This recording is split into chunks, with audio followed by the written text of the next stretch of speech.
All right, we are joined in studio. I'm joined by the guys from Sloop Brewing from right here in Poughkeepsie. How are you doing this morning, guys? We're doing well. Beer of the week, Brandy. Yeah, the Red I know. Sea. He's actually been jumping up and down about this since Monday morning. It's very exciting. It's nice. We've got a lot of great local beer going on. So Yeah, it's really part of the movement that's been going on, this whole local food, and now beer is starting to follow that same path of, eating and drinking local. now, how'd you guys get started?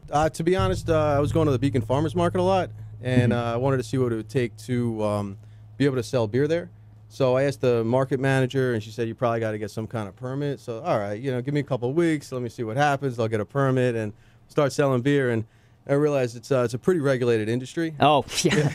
Yeah, probably And, the most. There's a lot of permits, a lot of everything, but, a little red tape's not going to stop us. So. Right. And it's about 6 months later, we got the final SLA permit, and this is the microbrewer's license, and we were able to sell beer. Oh, awesome. Now, you started with home brewing and that sort of thing? We were home brewing since college. Cool. And we've been home brewing for years, and just like doing it, so.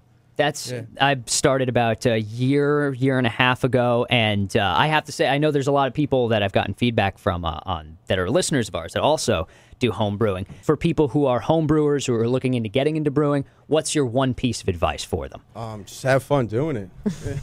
Yeah, I would say from a technical standpoint, you want to make sure sanitation is your biggest thing. You want to make sure everything's clean and then sanitized. Yeah. Otherwise, your beer will get infected and it'll taste pretty bad. Yeah, that's what I keep hearing is that sanitation above all is like the biggest thing. And somebody I was talking to from another brewery a while back was like, you know what, at the end of the day, I like to view myself as a glorified janitor that gets to drink beer on the job. I was like, well, it's probably a little more glamorous than that. But yeah, I guess sanitation is probably number one. Now, what's your kind of most important quality in a beer? Like what do you, when you drink a beer, what are you looking for? I'm really looking for balance. You want all the ingredients to mingle together to create a nice profile, and you want something different that can stand out but also has balance. Absolutely. Yeah, I'm with you. Sometimes things just get so super hop forward, and it looks like we're kind of getting out of that, where it was like for a while it was like brewers were just challenging themselves to make the most hoppy beer, most extreme beer. So it seems like more and more are just like, let's kind of perfect the base of a good beer. Exactly. And two pretty hop forward ales is the Red Sea and the Black Sea. Yeah. But in the way it's done is that it's not super bitter. Right. And there's like the Red Sea has a little bit of malt to back it up, and the Black Sea has the Belgian yeast and other characteristics to balance it. So we were talking about the Red Sea yesterday, Brandy, myself, and I was saying that when we tried it, friends of mine who are super hoppy, super hop head people, they were really into it and loved that there's, clearly a hop profile to it. It's got a low IBU, so the bitterness is actually not that much, but it still has a ton of late addition hops.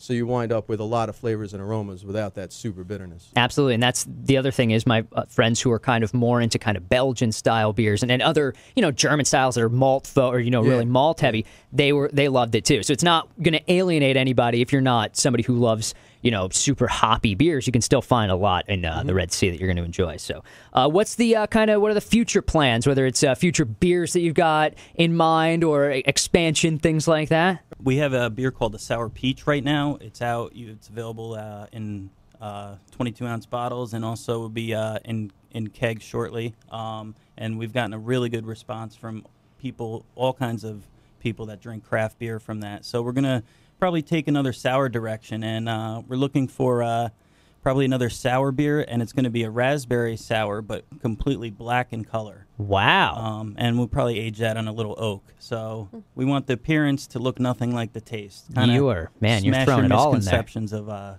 craft beer. Do you guys wake up every day and kind of like pinch yourself that you get to do this and somehow many months into it, maybe one day make a paycheck for it? Yes. The goal is to eventually have a paycheck out of it. Yeah. Right. Awesome. I wouldn't be able to control myself. I would be like, I would just drink all my profits right away. I'd be like, I got to admit, that's one of the problems. Is every time I go make a beer delivery, I'll give them an invoice for like maybe a couple $100 and then spend $50 on beer every time I walk in there. It's research. It's product knowledge. Yeah, it's, exactly. R&D. It's You trends. need that. Yeah. All right, well, thanks for coming in. I'm very excited to have the Red Sea as the beer of the week. Really encourage everybody to go out there and try it out. It's great to have a local brewery doing really good beer and support them.